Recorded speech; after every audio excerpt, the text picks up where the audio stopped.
Somebody tell a joke. You gonna get started?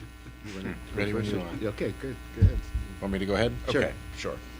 Well, thank you all for coming. We are in a very important battle here in Washington. First, to try to get climate change right, and second of all, to make sure that the democracy that surrounds this issue is healthy and correct. And unfortunately, at the moment, we have problems in both areas.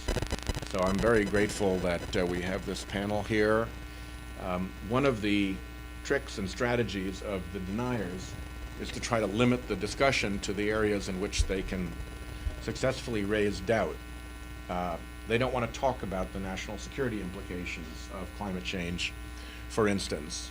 But when those concerns were raised recently by Secretary Kerry and then challenged by some of our colleagues, Chairman Waxman and I wrote, I think, a very effective letter back pointing out how many different national security officials under both Republican and Democratic administrations had identified climate change as a very, very significant national security concern of the United States.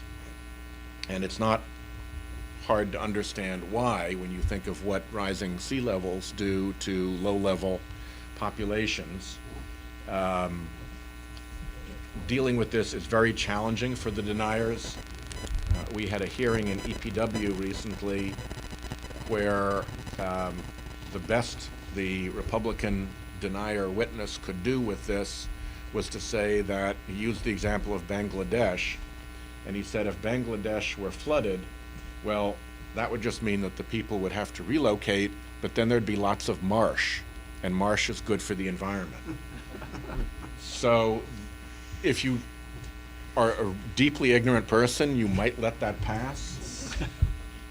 But if you have any understanding of the regional politics and of the type of humanitarian concerns that that kind of a relocation would produce, and the danger of upheaval and competition for scarce resources and so forth, I don't think logical, rational, knowledgeable people could look at that scenario with the kind of equanimity that the deniers do.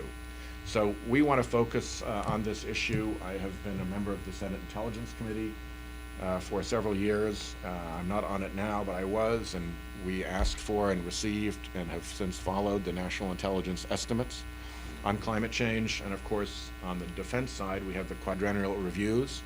The most recent one was just this week, and it spoke very strongly to the national security concerns around climate change. So I'm delighted to have this hearing. I want to thank General Galloway and General Cheney and Captain Gensler for being here to help illuminate this issue. And I'll turn now to my vaunted, admired, respected colleague. Henry Waxman. I'll call him Chairman Waxman Henry because you're the Waxman. chairman of this. I mean, vaunted, admired. Don't forget my name. No, I got your name. Trust me, Henry, I got your name. I just was stuck between whether to call you Representative or Chairman. I think here I can call you Chairman. Okay. The Senator Whitehouse and I have organized this Bicameral Task Force on climate change, and we're trying to bring the issue home to people to understand this is a serious matter that must be addressed.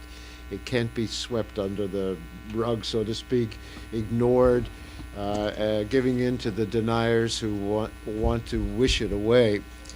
And having the witnesses here today is very important for us. We're pleased to have Brigadier General Cheney, Brigadier General Galloway, Captain Gensler. We appreciate your service to our country, and we look forward to hearing your presentations in a few moments. But this forum today is to examine the connection between national security and climate change. People don't usually think of those two things going together. Experts are increasingly drawing the link when they look at Syria and what's going on in Syria, because some analysts believe that climate change has played an important role in the nation's upheaval as they face drought and what that does to the country. Typhoon Haiyan in the Philippines has required a serious commitment to humanitarian missions. Of course, we've had humanitarian missions in this country with Hurricane Sandy and the droughts and other climate impacts. Well, our armed services are working to understand and predict these new threats so they can prepare for and manage them. The 2014 Quadrennial Review, Defense Review, was released earlier this week, and it warns us that climate change poses a significant threat to the United States and the world at large. Climate change affects food security, dangerous weather events, water access, and human migration, all of which can increase conflict and instability in the most volatile regions of the world. Admiral Samuel Locklear, the third chief of U.S. military forces in the Pacific region, said that the biggest long-term security threat in the region is climate change because, quote, it is probably the most likely thing that is going to happen that will cripple the security environment, end quote. And the 2014 review QDR states that climate change acts as a threat multiplier for conditions that can enable terrorist activity and other forms of violence.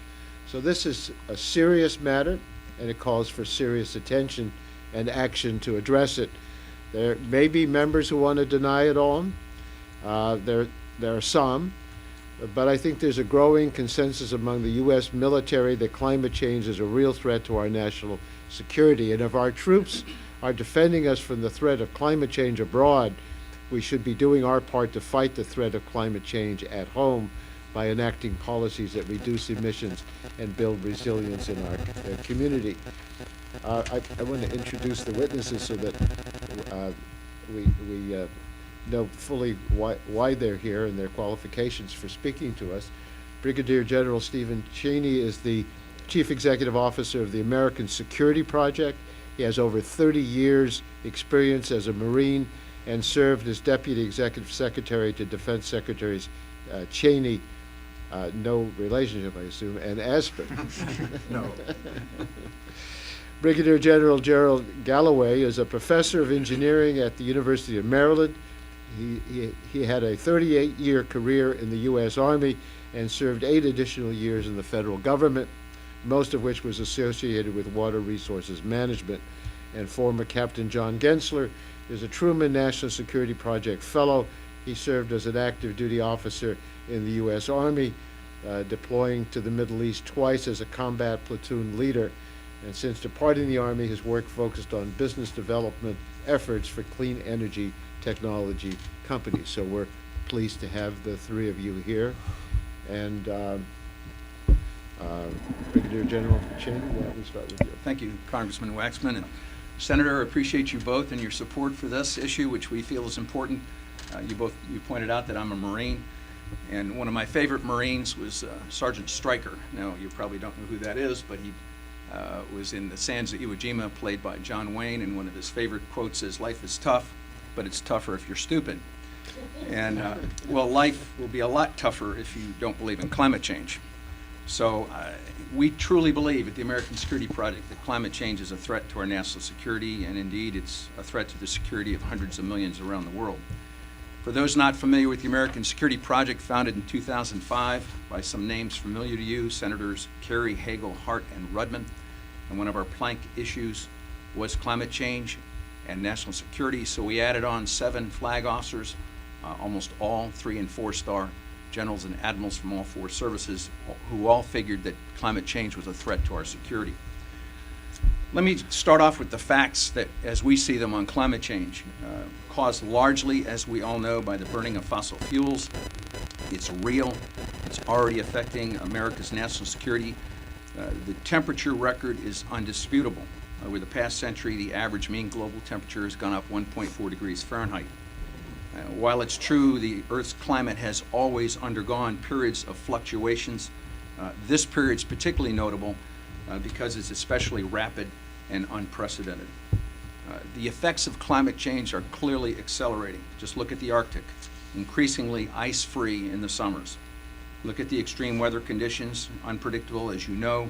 New York Harbor water has gone up a foot in the last century. Climate change threatens our national security because, as we say in the military, it is a threat multiplier or an accelerant of instability. And it affects issues like food and water availability and energy security. It's going to drive migration. It's going to create economic challenges. Let me talk for a second about our own homeland security. It's not just a threat around the world. It affects us here clearly. You mentioned Superstorm Sandy. These events were no less traumatic than any other homeland security missions that we have. I was the former commanding general at Parris Island when I took over in 1999. My predecessor turned to me and he said, "Your biggest problem is going to be hurricanes." 60 days later, Hurricane Floyd, a Category 5 hurricane, took dead aim in our place, and we had to evacuate 10,000 recruits and drill instructors. 2006, I went down and took over the Marine Military Academy in the Rio Grande Valley. When I flew in 2006, the Rio Grande Valley was a verdant green area, soybean, rice, cotton, corn. It really was beautiful. When I left in 2011, none of those crops existed. No cattle industry, the worst drought they've had in their history. Let me shift a little bit to our military bases and stations. They're all the ones on the coast are threatened. Perhaps most prominently would be Naval Air Station Norfolk.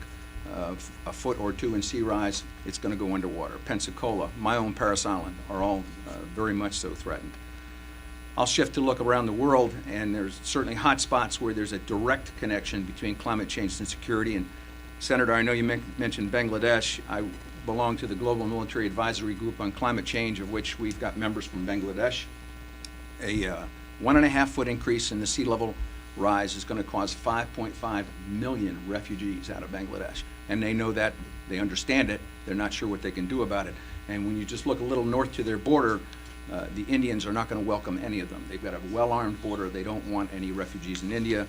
And of course, India's got its own problems. When you look at India and Pakistan, both heavily populated, both nuclear armed, they're at risk from droughts themselves, from extreme weather. It's going to cause migration, and it's going to cause ethnic and cultural groups be forced into competition. Everybody's familiar with what's going on in the Middle East these days. You're going to be traveling out that way tonight. And you mentioned Syria. There, no doubt the drought has caused populations to go into cities and towns like Aleppo, where they have to go and compete for food. High food prices are part of what has driven the Arab Spring. In none of these will climate change necessarily directly cause the conflict, but it will certainly make the already existing threats much, much more dangerous. So we should start by acknowledging climate change risks are real. They're growing every day. We cannot afford to ignore them. And here's one of my favorite lines. Even if you choose not to believe that human activity contributes to climate change, or even that climate change is changing, from our military experience, we know that waiting for certainty on the battlefield will be disastrous. We've got to do something now about it. Managing risk requires a measured response, the first step of which is an energy debate that addresses the challenges of the 21st century. The greatest danger lies in our being unprepared, and all of this argues for prudent, no-regrets action to reduce emissions and build greater resiliency now in order to reduce future risk. Thank you very much. Thank you. Brigadier General Galloway. Well, thank you very much, Senator, Congressman Waxman. I appreciate the opportunity. I doubly appreciate what you all are doing to put this in front of the nation and to address this issue. There is an impact of climate change on military operations and national security, and I think it needs to be recognized. My colleague has very well described many of the challenges we face, and they're both here and abroad. When we operate abroad, we face having to deal with a future that is very uncertain. In our country, we are dealing with unknowns, and that's always difficult. From my perspective as a 38-year Army man, and now as an academic and as a consultant in Asia and in Europe, I find that everyone asks the question, what don't people understand? It is happening. The evidence abounds in the many studies that have been conducted, whether it's our own national assessment, which will be issued in final shortly, and the work of the national academies. The Congress asked them to look at it, and they came up with the conclusions that it is happening and it is human-caused in part. And how much is another issue, but it abounds, and it's very clear that the planet is warming, as General Cheney said. The challenge is, I'm a water person, as was noted. Very heavy precipitation is causing us problems in many places in the world, not just the United States, but abroad. When you look at what happened in Australia and what's happened in Thailand and many other places, it continues to rise. Climate change is bringing more intense rainfall events, and we expect that to continue. Sea level is rising. Norfolk has been one of many places, and of course the Army is allied with that at Fort Eustis and the Air Force at Langley. So we're working together to deal with this issue, but we're just now recognizing that. I'd like to discuss two areas. First, the impact of climate change on our fixed military installations, and second, how it will affect our overseas activities and the things that we do abroad. The potential impact of climate change on our fixed installations is real, and the impact will require increased attention to preparation for climate-related events, and those are the floods and the major storms, the droughts, and the temperature increases. You can say from the start, well, what's temperature got to do with it, except that our soldiers have to train, and training under intense heat, training in facilities that are not properly prepared for that, with equipment that may not be resilient enough to the temperature rises that we expect, will cause significant problems. It's going to get hotter, wetter, and drier. We saw what Sandy and Katrina did to the ability of the nation to move in and around those areas. Imagine if that were a time of great national crises and we needed to deploy forces at that particular time. When communities and installations are unaware of their vulnerability to these events, and that's one of the challenges, the results can be disastrous. A failure to be prepared shifts the military's focus from being ready to deploy at a moment's notice to recovering from the disaster that's just hit them. And it's not just them, it is the communities that surround them. As you know, we act as a partnership. Our soldiers live off the base. The people that are off base come in and work for us. We share many of the resources, and so we have to go at this together. The entire issue of climate change is not just a military national security, it's a community military as a team, and we can add to that our public-private partnerships and our businesses that are working with us. The threat to military installations and the forces is not limited to the buildings. If the local communities are underwater, the support systems that we rely on will not be available, needed supplies may not make it to the base, and transportation routes disappear. During the big flood of the Mississippi in 1993, we shut down transcontinental railroad movement. We shut down bridges across the Mississippi. Again, we don't want to see those things. We want to be better prepared for them, because that can be the lifeline that is cut at a time when we need it to be open. The 2011 floods in Thailand pointed out the supply chain dilemma, where factories in Thailand that we'd never heard of interrupted the supply of parts to the United States and shut down factories and operations here that in turn could disrupt the supply line that is coming to our military. We need to know what are the possible challenges off and on the installations, and we need to be doing something at our installations and with our communities and industrial partners to become more resilient. And resilient is the word. We can be better prepared for it if we start looking now. Overseas, the impacts of climate change will certainly be more severe. And you've already mentioned the typhoons in the Pacific and the problems in Bangladesh. That's certainly a case. They create these potential problems of migration and certainly the instability that results when they cannot respond quickly. Quite obviously, contingency planning must take this into account. The potential for such disasters to interfere with military operations is significant. It's interesting to go back in history to World War II when the services got together and formed a Rhine River surveillance service that watched how the Rhine was operating in fear that as the time to cross the Rhine into Germany occurred, the Rhine may make it impossible. And so they put a lot of resources into knowing and understanding what the weather events would be and how things might shift. We did the same thing in Bosnia with the Sava River.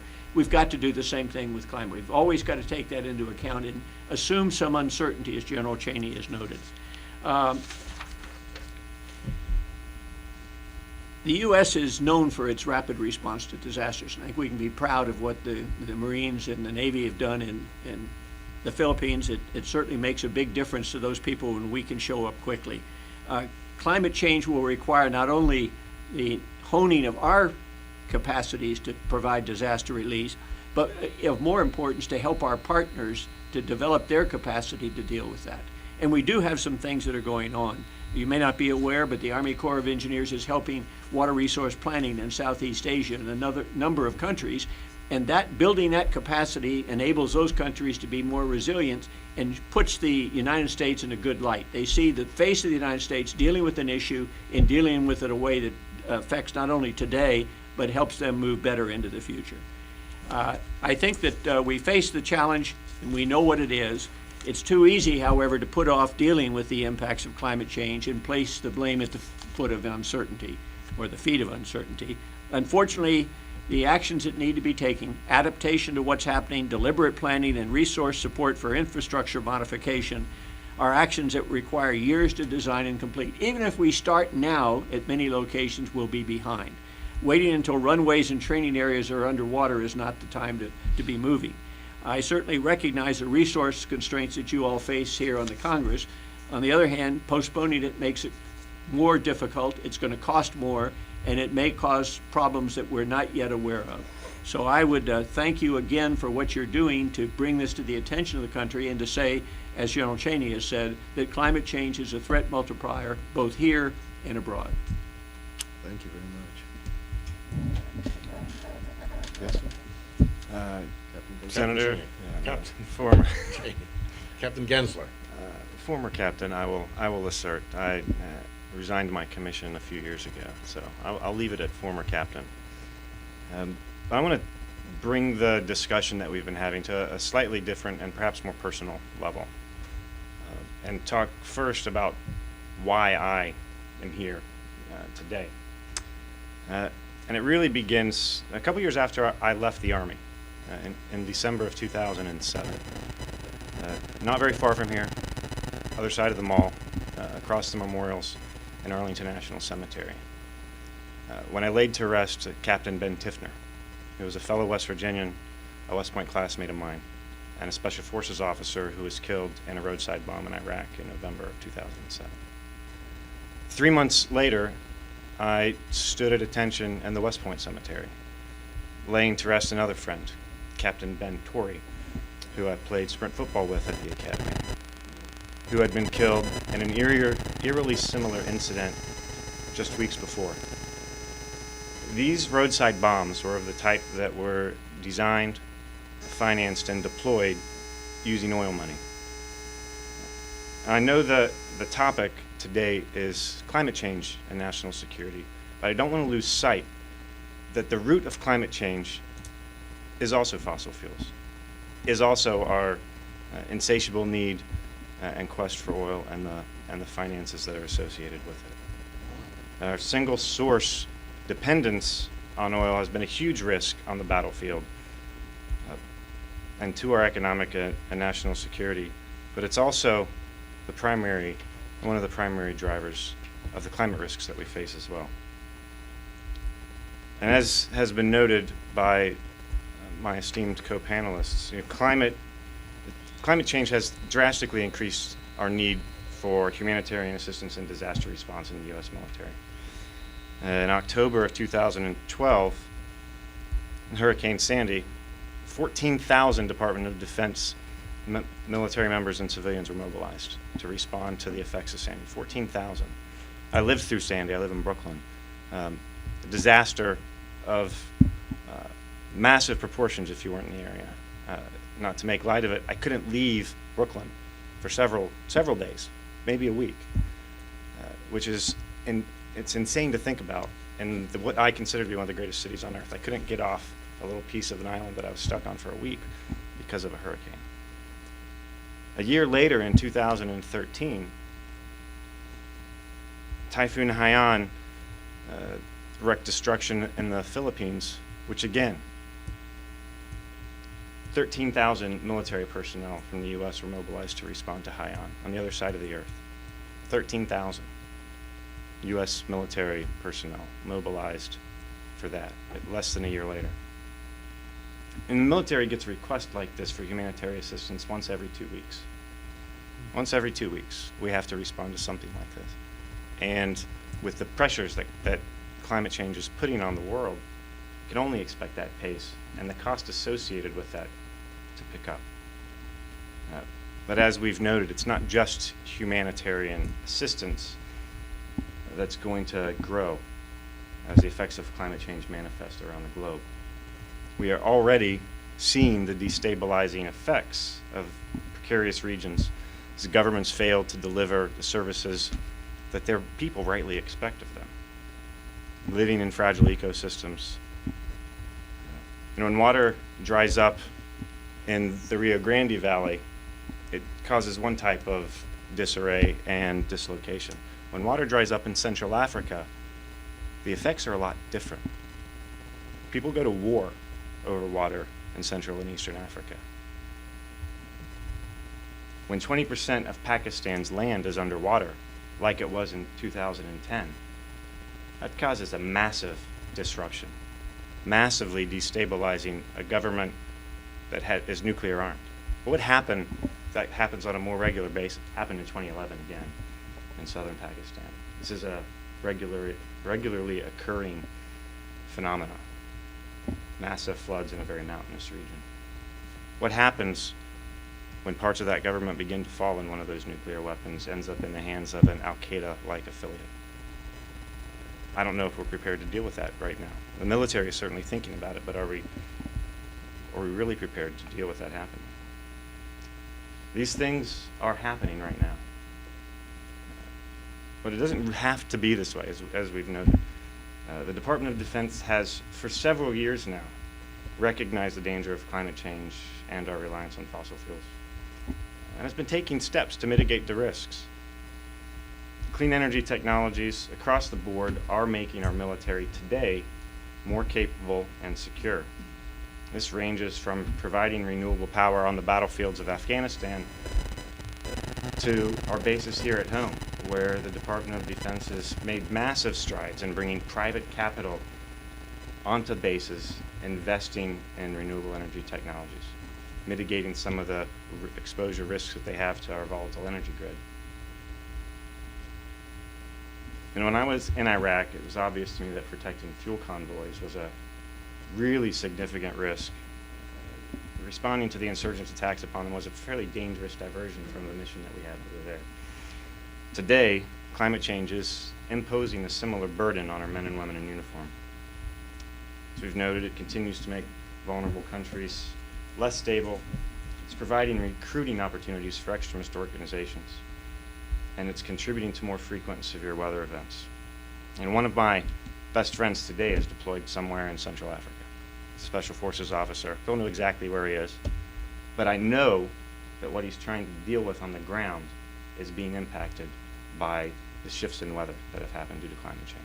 And it's making his job much more difficult and much more likely that I'm going to have to bury him in one of those cemeteries that I spent a couple of trips to 6 years ago. I think that our Congress and our nation needs to follow the way of the military. We're not doing enough, as you've noted, but I think that with more conversation, more open dialogue about what we need to do, and recognizing that these threats are real, that they're present today, we might be able to chart a path forward.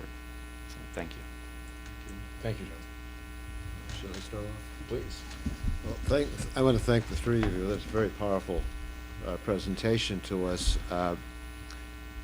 The military, looking at our national security, has to think of all the possibilities that might come up and to be prepared for whatever may occur.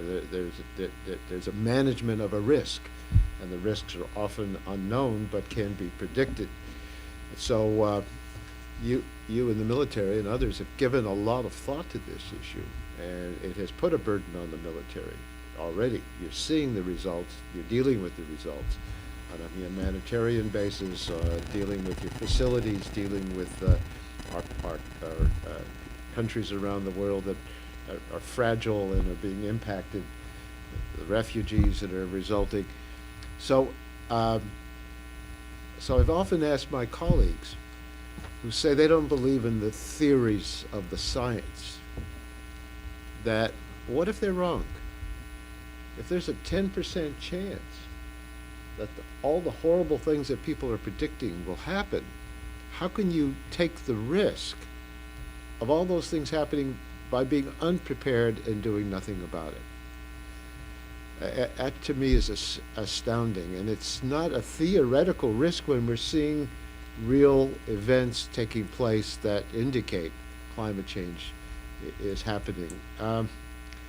So it's interesting your point about fossil fuels, because I think that a lot of our military wars have been based on our concern about and fears of losing access to fossil fuels because we've been so dependent on them.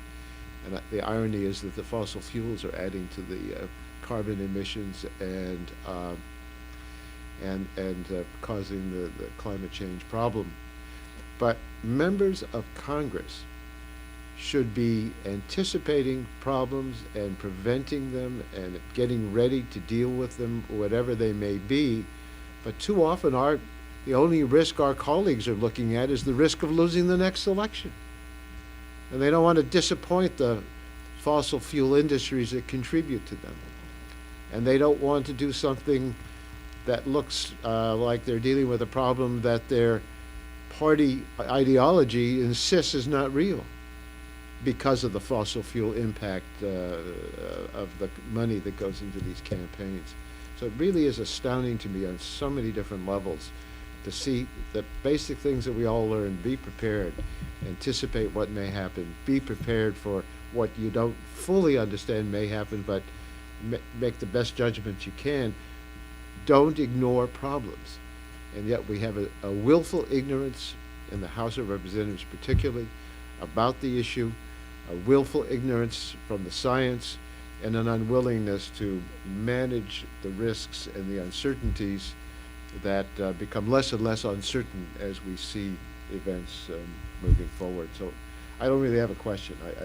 All the questions I had in mind, you so well explained them, and I think this is an important point. We had a hearing with firefighters who talked about the greater intensity of the fires that they're dealing with. We've had a hearing with people in the agricultural area, and farmers may say, well, I don't know about this climate change, but they certainly notice what's going on.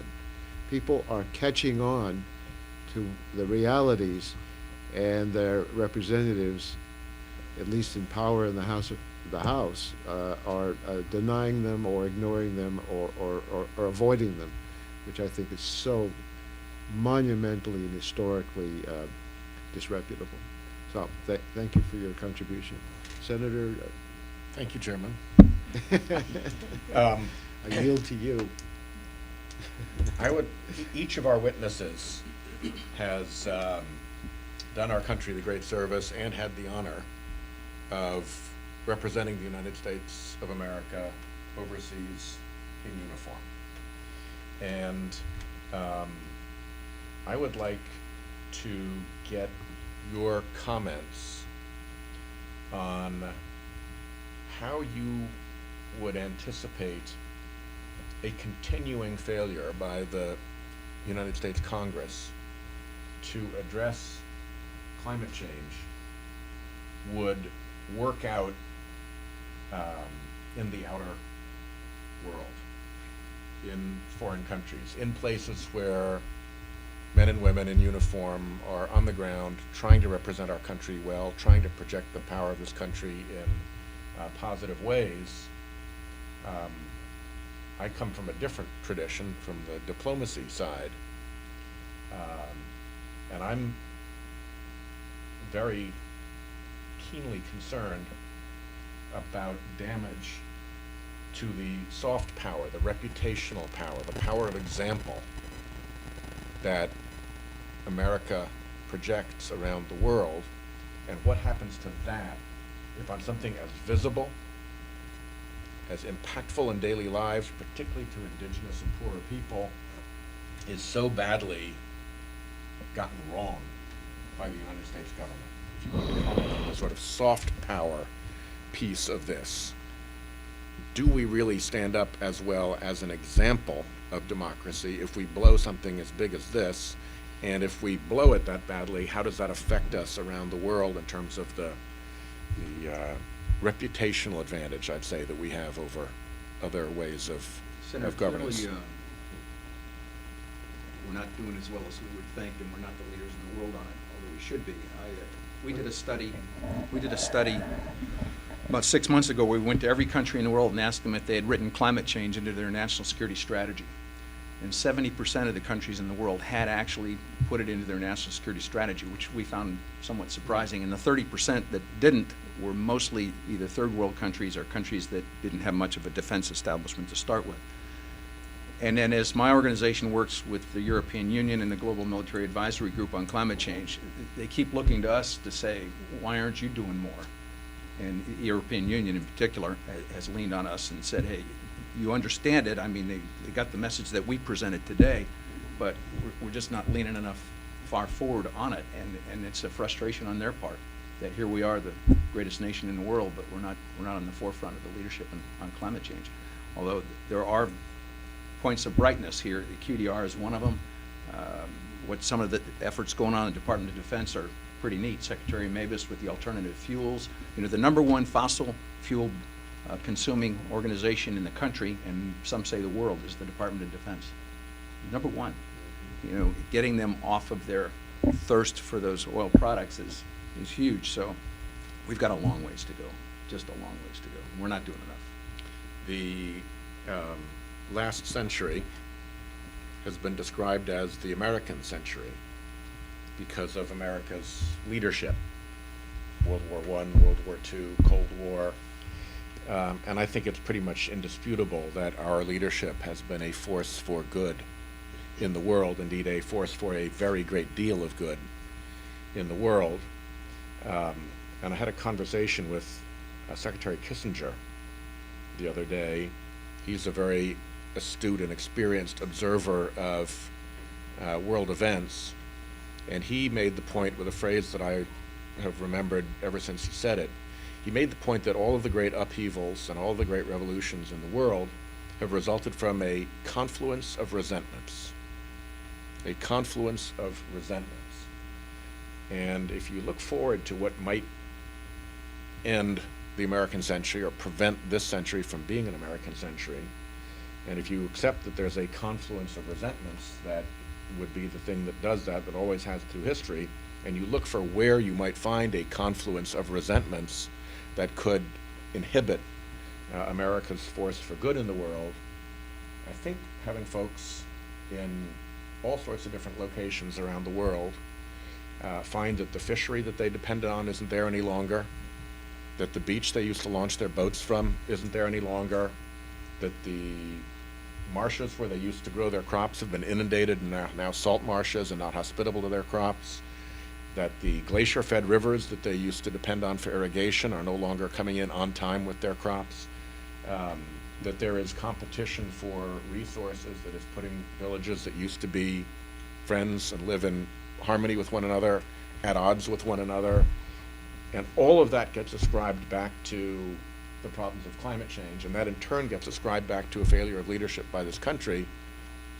That's not an optimal situation, and I think that's actually a dangerous situation for us.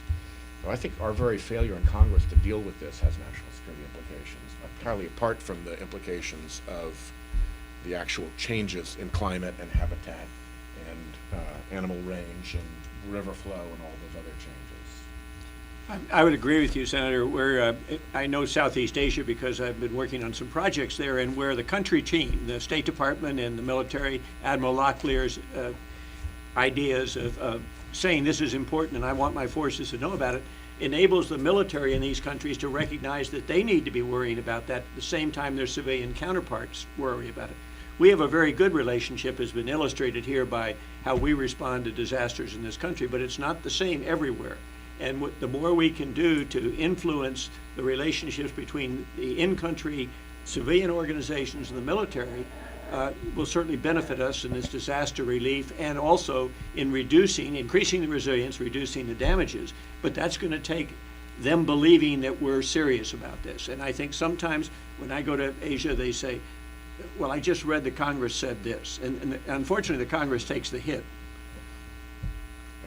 Sometimes we've earned it by what we said. Well, I have one comment in Please. reaction to what you just said, Senator, and referencing the last century as the American century. Another way to look at the last 100 or so years would be to recognize it as the oil century. America's rise was fueled by oil and coal, and that's a fact. What is also a fact that we're not recognizing is that the world has changed. Our understanding of the world has changed and shifted, and we seem to be tied to an inextricable link, thinking that the next American century also has to be an oil century, and that's the only way it can be such. And we have to segregate those views and understand that it can't be an American century if it's an oil century. It will necessarily cause our demise by destabilizing the world to a point where it can't accept democracy as we have built it here in America. And that may be one of the greatest long-term risks. If we're unable to separate those viewpoints, the world will become too destabilized for democracy. And that is what really scares me. I'd agree with you and add an additional point in support of what you're saying, and that is that if it's not going to be an oil century, it's going to be a clean energy century, and it's going to be a new technology century.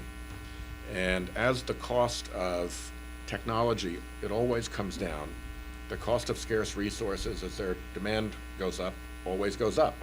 So at some point, you hit a tipping point where technology-based energy, solar, wind, storage, who knows what, fusion,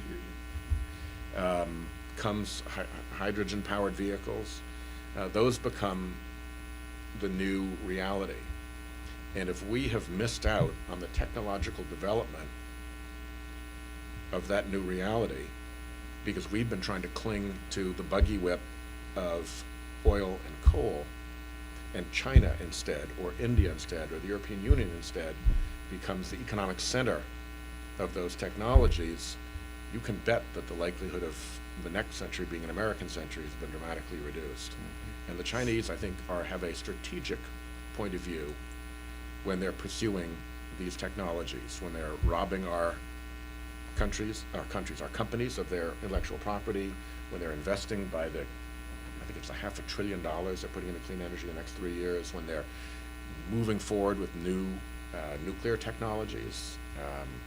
In all of those things, I see a strategic purpose, which is to own the clean energy future and make us their customers.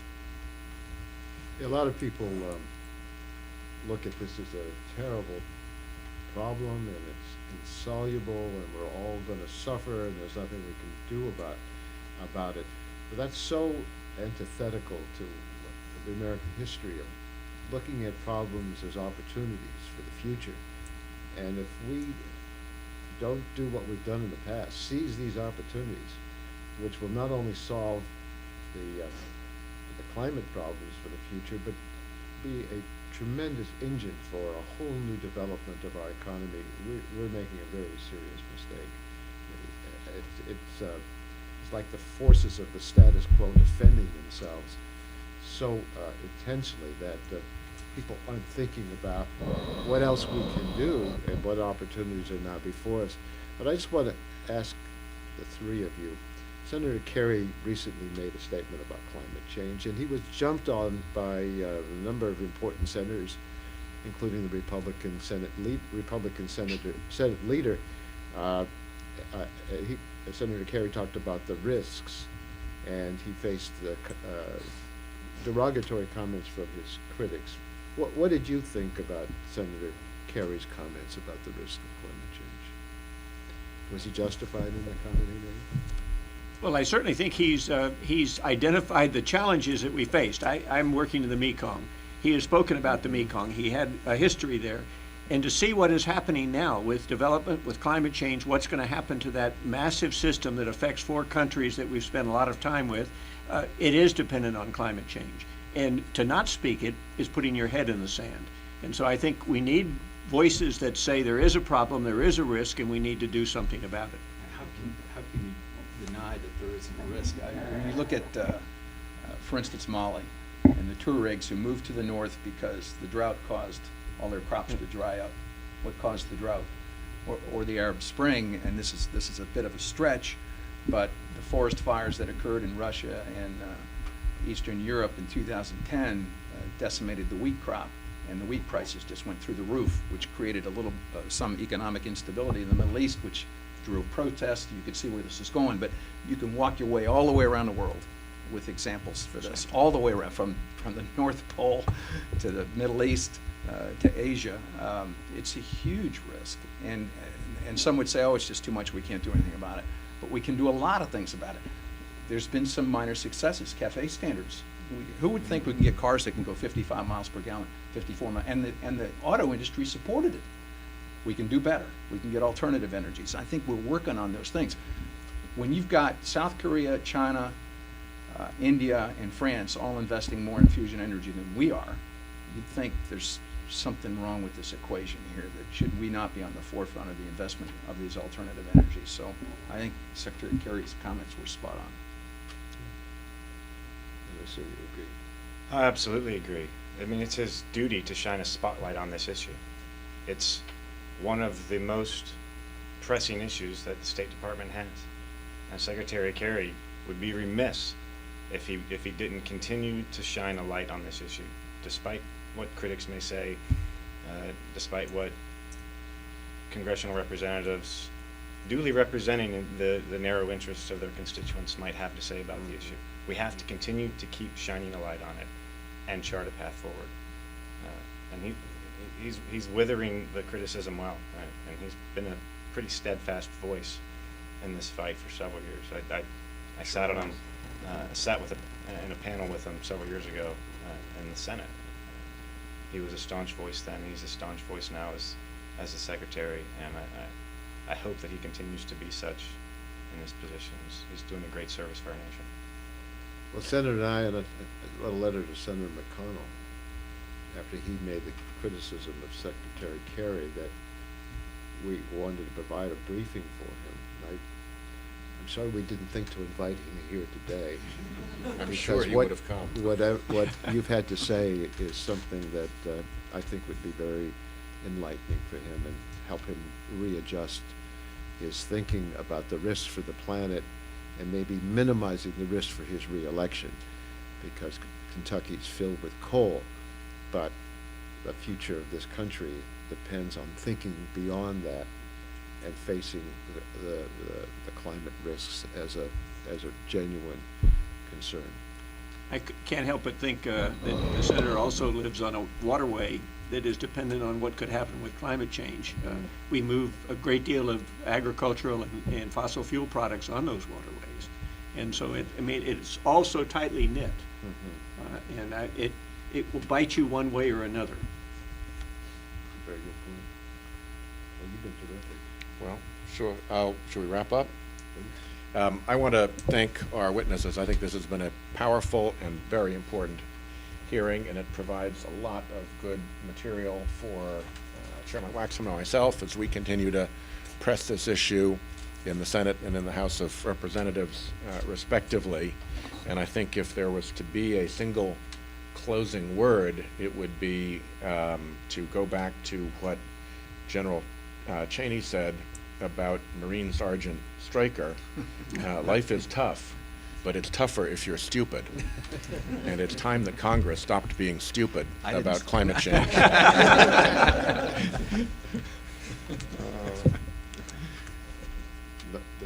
That's the final That's word. All right.